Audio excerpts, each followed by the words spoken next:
Баршаңызға сәлем. Бүгін мен сіздерге саумалдың пайдасы туралы айтатын боламын.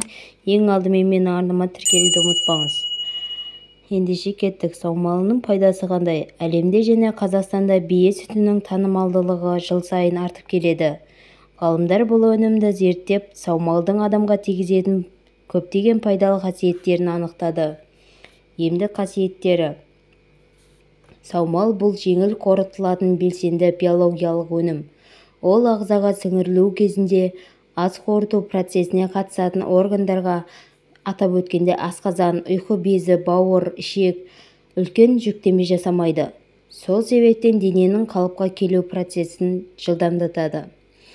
Саумал метаболизмді қалыпқа келтіруге және тұмаудың алдын алуға, сондай-ақ қатерлі ісік ауруын емдеу үшін қолданылады.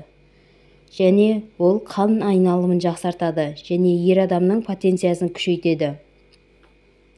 Еуропаның ғалымдары оны емдік және диеталық өнім ретінде пайдалануға кеңес береді. Саумалдың көмегімен иммундық жүйенің қызметін жақсартуға және де асқазанның ойық жарасы ауруын емдеуге болады. Осы сұрақта қалай қолдану керек деген сұрақ туындайды. Тәулігіне 1 литр саумал ішсеңіз, ағзаңыз жоғарғы сіңімді ақуыздармен, амин қышқылдармен, оңай қорытылатын майлармен, дәрумендермен және минералды элементтермен қамтамасыз етіледі.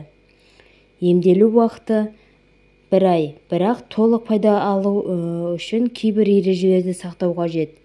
Мысалға, ол өзінің негізгі пайдалы қасиеттерін сауылғаннан кейін 3 сағаттың ішінде жоғалтады. Алайда саумалды мұздату арқылы өмірін ұзартуға болады.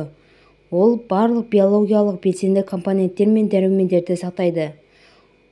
Оны күніне 4-5 рет тамақтанудың алдында 20-30 минут алдын және 250 мг ішкен дұрыс. 1 аптадан кейін адамның көңілі көтеріліп,